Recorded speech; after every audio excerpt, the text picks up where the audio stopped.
అయ్యవారిపల్లి. ప్రభువైన యేసుక్రీస్తు నామమున వందనాలు.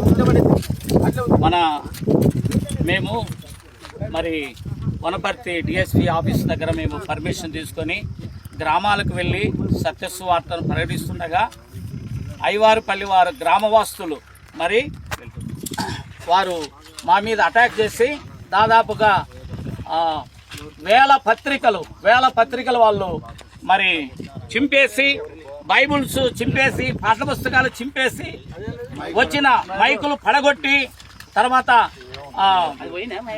మరి ప్రతి ఒక్క దైవ సేవకునికి ఒట్లు పెట్టి జై శ్రీరాము అని అంటేనే మిమ్మల్ని పాలిస్తాము, లేకుంటే మిమ్మల్ని అందరినీ చంపేస్తాము, మీకు ఎవరు అడ్డం వస్తారో చూస్తామని వారు అన్నారు. దయచేసి ఈ విషయంలో మీరు దయచేసి ప్రతి ఒక్కరు స్పందించండి. ఎందుకంటే భారతదేశంలో మేమున్నాం, మాకు స్వతంత్రత ఉంది. భారతదేశంలో మేము రాజ్యాంగంగా మేము ఎవరిని కించపరచలేదు. దేవుని ప్రేమ, ఆయన కలువరి బలియాగం, ఆయన సిలువ సువార్త, ఆయన మరణ పునరుద్ధానాన్ని తప్ప వేరే దేన్ని వారి మధ్య మేము ప్రకటించలేదు. సిలువ వేయబడిన యేసు క్రీస్తు వారి ప్రేమ తప్ప ఏది కూడా మేము ప్రకటించలేదు. సహోదరులందరినీ తీవ్రంగా గాయపరిచారు. అలాగే వారికి ఇష్టం వచ్చినట్లు బూతులతో మాట్లాడారు. నిజంగా మేము చాలా విచారకరం ఉంది. ప్రత్యేకంగా రేవంత్ రెడ్డి గారు ఈ విషయంలో వెంటనే స్పందించాలని మేము ప్రభు అయిన యేసు క్రీస్తు నామమున ప్రేమతో మనం చేస్తున్నాం.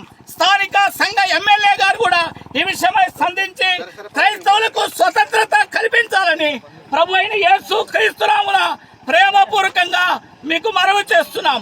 అందరికీ ప్రేమ వందనాలు.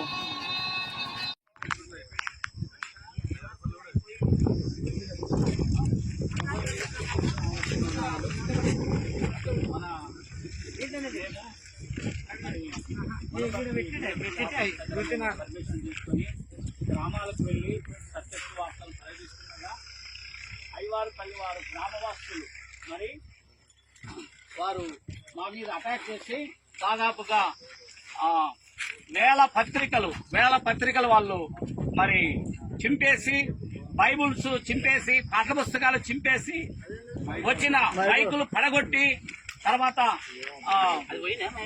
మరి ప్రతి ఒక్క దైవ సేవకునికి ఒట్లు పెట్టి జై శ్రీరాము అని అంటేనే మిమ్మల్ని స్వామిస్తాము, లేకుంటే మిమ్మల్ని అందరినీ చంపేస్తాము, మీకు ఎవరు అడ్డం వస్తారో చూస్తామని వారు అన్నారు.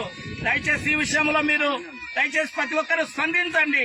ఎందుకంటే భారతదేశంలో మేమున్నాం, మాకు స్వతంత్రత ఉంది. భారతదేశంలో మేము రాజ్యాంగంగా మేము ఎవరిని కించపరచలేదు. దేవుని ప్రేమ, ఆయన కలువరి బలియాగం, ఆయన సిలువ సువార్త, ఆయన మరణ పునరుద్ధానాన్ని తప్ప వేరే దేన్ని వారి మధ్య మేము ప్రకటించలేదు. సిలువ వేయబడిన యేసు క్రీస్తు వారి సహోదరులందరినీ తీవ్రంగా గాయపరిచారు. అలాగే వారికి ఇష్టం వచ్చినట్లు బూతులతో మాట్లాడారు. నిజంగా మేము చాలా విచారకరం ఉంది. ప్రత్యేకంగా రేవంత్ రెడ్డి గారు ఈ విషయంలో వెంటనే స్పందించాలని మేము ప్రభు అయిన యేసు క్రీస్తు నామమున ప్రేమతో మనం చేస్తున్నాం. స్థానిక సంఘ ఎమ్మెల్యే గారు కూడా ఈ విషయమై స్పందించి